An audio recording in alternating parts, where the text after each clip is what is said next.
Moin, ich bin Tillmann von der Radelbande. Draußen schneit es und auch hier im Studio hat die Winterbastelzeit angefangen. Und wir werden in diesem Video und in dem nächsten Video an diesem Fahrrad ein bisschen basteln und die drei großen Themen behandeln, die uns im Winter jetzt wichtig werden. Grip, Wärme und Licht. Zu heiß.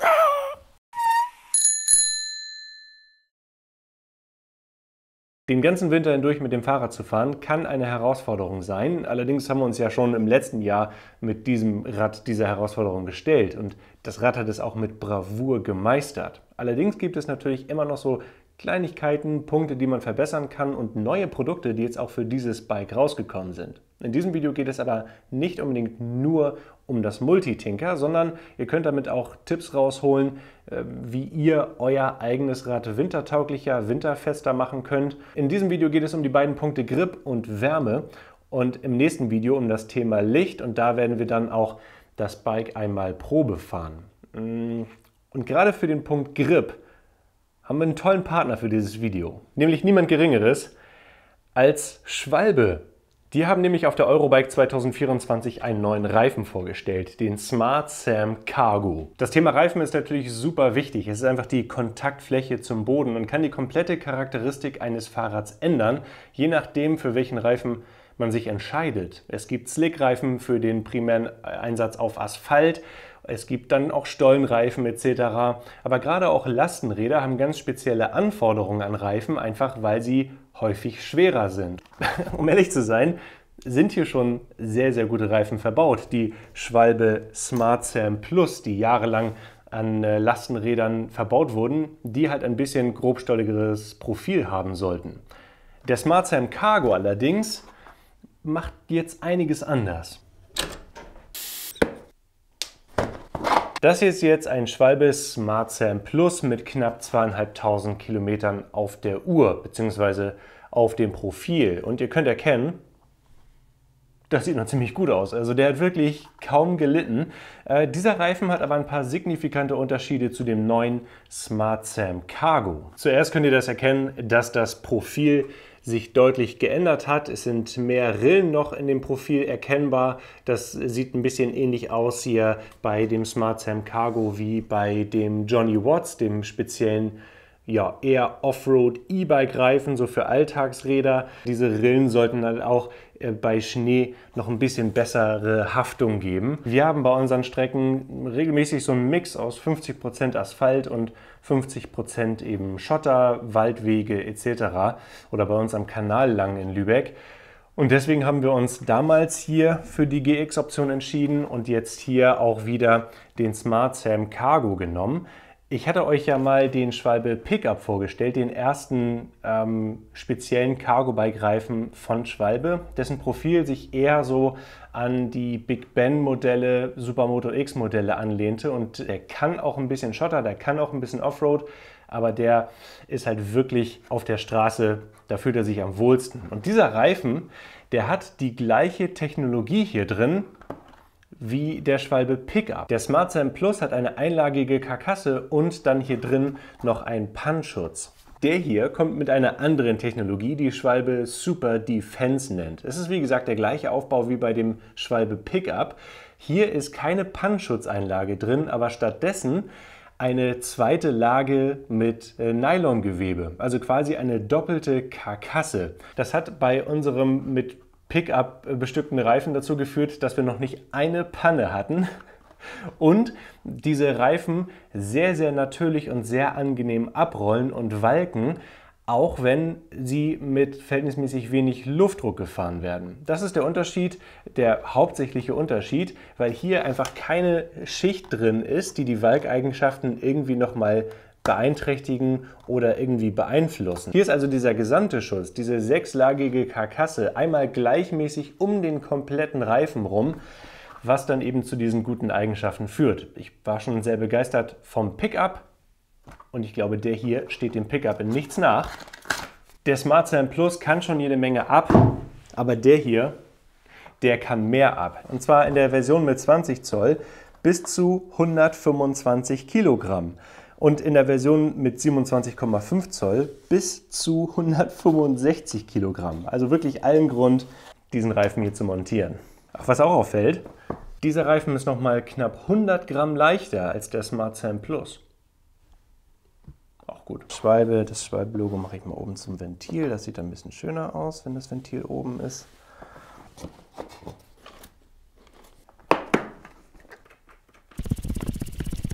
Anders als früher gibt Schwalbe bei diesem Reifen auch keinen Minimaldruck mehr an. Aber es lohnt sich so, mit bummelig 2 Bar anzufangen. Sie geben einen Maximaldruck an von 3,5 Bar, aber dann ist der Reifen schon wirklich sehr, sehr hart. Deswegen pumpe ich jetzt auf 2 Bar auf und dann sehen wir mal, wie das bei der Testfahrt ist. In diesem Zuge fällt mir dann auch auf, dass die Bremsbeläge ziemlich runter sind.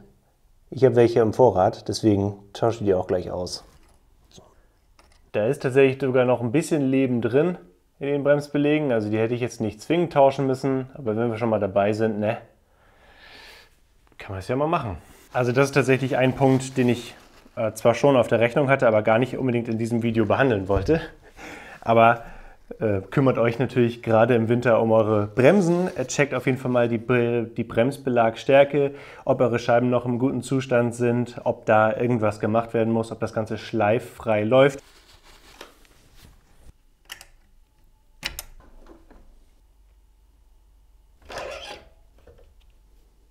So,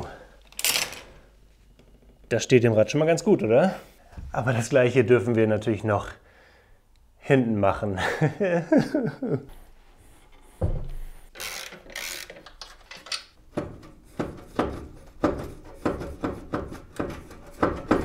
Übrigens Arbeitssicherheit natürlich ganz groß geschrieben hier. Deswegen habe ich meine Stahlkappen-Crocs an. Irgendwann später. Ich glaube, die Riemenspannung ist das, was... Ja, der ist ultra fest da drauf. So, zack. Da haben wir ihn. So, jetzt müsste das Hinterrad eigentlich rausfallen, oder? Ja, also das Hinterrad auszubauen beim Multitinker ist nicht ganz so straightforward, wie das bei anderen Rädern der Fall ist. Ja, Mensch, und dann kann man auch mal hier drin sauber machen, ne? Hier der hintere Reifen, der ist deutlich stärker verschlissen als der vordere. Also hier ist wirklich kaum noch was vom Profil vorhanden. Warum den Reifen überhaupt ausrichten, so wie ich das jetzt mache? Auf der einen Seite wegen der Optik, dass ihr halt, dass das dann nicht aussieht wie Kraut und Rüben. Auf der anderen Seite hat das aber auch einen ganz praktischen Grund, nämlich, dass ihr dann ermitteln könnt, wo ein Loch eventuell im Schlauch ist. Wenn ihr doch dann irgendwie eine Panne habt und ihr findet dann hier an dieser Stelle ein Dorn, dann wisst ihr, auch im Schlauch wird das Ganze dann etwa eine Sechstelumdrehung von dem Ventil entfernt sein und ihr könnt das dann auch leichter finden, das Loch. Das ist nicht irgendwelcher Tüdelkram. So.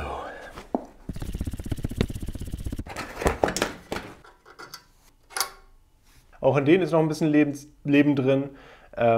Allerdings sind die halt auch ansonsten ziemlich verschlissen. Vor dem Winter lohnt sich das definitiv einmal zu machen.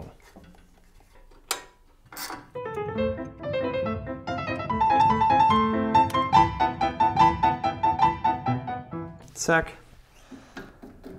Fertig. Jetzt sind vorne und hinten die neuen Schwalbe SmartSam Cargo drauf. Die Reifen sind jetzt auf 2 Bar aufgepumpt und ich finde, die sitzen hier richtig schön in diesem Radhaus drin. Sie sind halt deutlich modernisiert worden im Profil im Vergleich zu den alten Reifen. Und im nächsten Video werden wir mal sehen, wie die sich fahren. Jetzt wollen wir aber mal den zweiten Punkt bebasteln, nämlich Wärme. Ich habe schon mal ein Video darüber gemacht, wie Kinder am besten den Winter in oder an einem Lastenrad überstehen. Und dadurch, dass Kinder nicht sich selber bewegen hier hinten drauf oder vorne in einer Box, müssen sie auch dicker angezogen sein, müssen etwas mehr vor Wind geschützt werden und vor Regen etc. Und bei vielen Longtails gibt es da einfach keine Lösung. Riso & Müller hat in diesem Sommer auf der Eurobike allerdings was vorgestellt. Und zwar das hier, den Wetterschutz fürs Multitinker und fürs Multicharger. Dafür, um diesen Regenschutz zu montieren, sind ein, zwei kleinere Anpassungen notwendig. Auf der einen Seite müssen hier hinten die Imbusschrauben durch diese Fitlock-Nupsis ersetzt werden, was allerdings auch nicht sonderlich kompliziert ist. Man braucht allerdings ein kleines Spezialwerkzeug dafür. Und hier vorne muss der Schaumstoffteil etwas zurückgezogen werden, damit man Platz hat für diese Klemmen hier.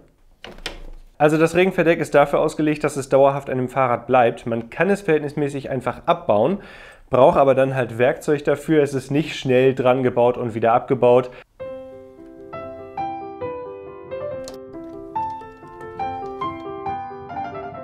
Und das gleiche auf der anderen Seite.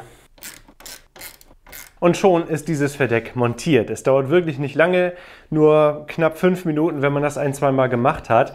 Was man allerdings beachten muss, dass hier an dieser Stelle, da wo man reinschraubt, da schraubt man halt in Kunststoff. Deswegen, das Verdeck ist nicht dafür ausgelegt, um es ständig an- und wieder abzubauen, sondern eigentlich, um es einmal zu montieren und dann montiert zu lassen. Und das ist auch deswegen möglich, weil dieses Verdeck einige ganz coole Funktionen bietet. So, jetzt sieht das natürlich noch so ein bisschen schlabberig aus hier. Das muss man also einmal so ein bisschen zurechtziehen, so ein bisschen zurechtzuppeln und dann hier vorne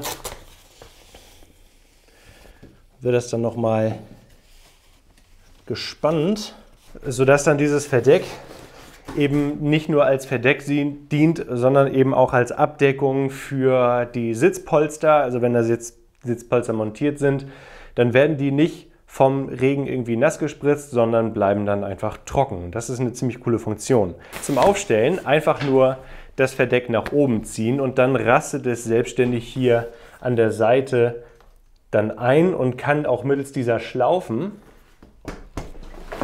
wieder eingefaltet werden. Also man zieht die Schlaufen raus, das Regenverdeck fällt in sich zusammen, ist dann verhältnismäßig unauffällig. Wenn man es aber hochklappt, kann man es hier noch so ein bisschen zurechtzuppeln, dann ist das einfach eine richtig feste, dunkle Kabine. Hier auf der Rückseite, deswegen diese Fitlock-Anschlüsse, wird das dann nochmal gespannt und mittels zweier Magneten wird es dann eine komplett geschlossene Kabine. Das Ganze sieht jetzt ziemlich martialisch aus, so ein bisschen wie aus Star Wars entlehnt, hat aber ganz coole Funktionen. Erstmal ist der Abstand von der Sitzbank bis zur Oberseite dieser Kabine recht groß. Also auch größere Kinder können hier bequem drunter Platz finden, sind dann vor Regen geschützt. Und dann gibt es hier einmal eine Scheibe, die komplett um diese Front und die Seite dieses Verdecks herumgeht, sodass Kinder bequem rausgucken können. Das ist jetzt natürlich die Einstellung, in der die Kinder so richtig gut vor Wetter geschützt sind, vor Regen, vor Schnee und wo es auch verhältnismäßig warm hier drin bleibt. Es gibt allerdings auch noch die Möglichkeit, so eine Art Sommerposition oder das als Windschutzscheibe zu nutzen. Dafür kann man einfach dann diesen Magnetverschluss hier abnehmen und dann rollt man am besten das Ganze nach innen auf und hat dann hier so eine Schlaufe an der Seite, mit der das dann entsprechend arretiert wird. Die Dinger kann man ebenfalls nochmal lösen, diese beiden Arretiergurte rausziehen und dann ebenfalls ein bisschen einrollen.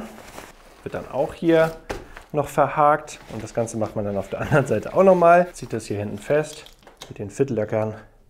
Und schon ist das Ganze in einer Sommerposition. Ist einfach eine richtig große Windschutzscheibe, bietet einen Sonnenschutz für die Kinder, lässt aber gleichzeitig viel Luft rein, sodass die Kinder halt auch hier drin nicht überhitzen, wenn die Sonne drauf scheint. Und das ist aber tatsächlich so die Möglichkeit, mit der wir in den letzten Wochen eigentlich immer unterwegs waren. Also die Kinder wollten eigentlich in den seltensten Fällen wirklich so komplett eingeschlossen sein, sondern eher halt so ein bisschen Regenschutz, so ein bisschen Windschutz haben. Und auch in dieser Position kann man das dann einfach hier hinten lösen. Und dann ist das eben eine Abdeckung auch für die Packtaschen etc., weil die können ja hier auch weiterhin dran verbaut sein. Aber dann gibt es auch noch eine Sache, die Riso & Müller auf der Eurobike nicht gezeigt hat. Eine Hose fürs Multitinker. Und es ist nicht der offizielle Begriff. Es sieht halt einfach aus wie eine Hose. Das ist auch nichts, was man nicht schon irgendwo anders gesehen hätte. Aber Sie haben es halt auf Riso Müller Art umgesetzt. Das ist komplett schwarz gehalten, ist ein sehr widerstandsfähiges Ripstop-Material, hat hier so reflektierende Elemente einmal rundherum, die allerdings nicht ganz so auffällig sind, wie das bei manchen Mitbewerbern der Fall ist. Dieser untere Wetterschutz, so heißt es glaube ich offiziell, macht dieses Bike nochmal deutlich vielseitiger, weil das kann man hier einfach reinschmeißen und dann nutzt man die verschiedenen Klettverschlüsse, um das hier einmal auf dieser Box zu montieren.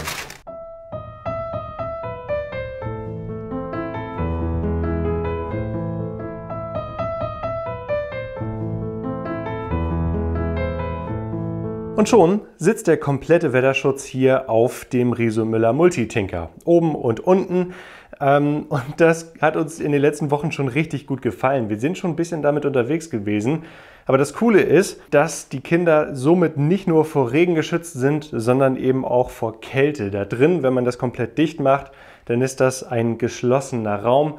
Den Kindern ist richtig schön warm. Und sie finden das tatsächlich so angenehm und gemütlich, dass sie da schon beide gleichzeitig drin eingeschlafen sind. Also das passiert sonst nie.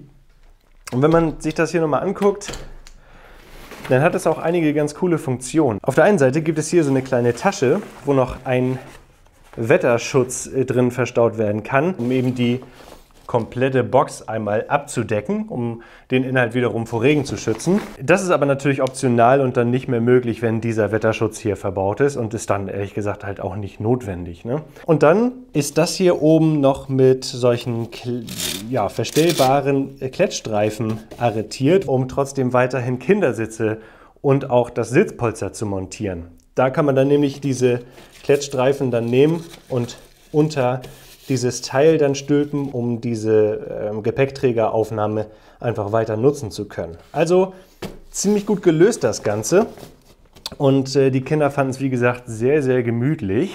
Das Einzige, was mir so ein bisschen aufgefallen ist, dass das Rücklicht jetzt ziemlich tief da drin hängt. Also wenn man hier dann so von der Seite kommt und guckt, dann ist es nicht mehr zu sehen. Ich glaube, da müssen wir eine Lösung finden. Aber das machen wir nicht mehr in diesem Video, sondern im zweiten Teil unserer kleinen Multitinker-Bastelstunde aus dem Wohnzimmerstudio. Und da habe ich auch ein paar sehr spannende Teile im Zulauf. Ja, was haltet ihr jetzt von den Schwalbe Smart Sam Cargo und der neuen Regenverdecklösung für Longtails von Riso Müller? Sag es mal unten in den Kommentaren. Lasst auch ein bisschen Liebe da für Schwalbe und für Riso und Müller, dass sie uns mit so tollen Teilen versorgen, die ich euch dann zeigen kann. Gebt den Daumen nach oben, wenn euch das Video gefällt und wenn ihr dabei sein wollt, wenn die Radelbande das nächste Mal auf Tour ist, in ein paar Tagen, dann abonniert den Kanal. Tschüss, bis dann.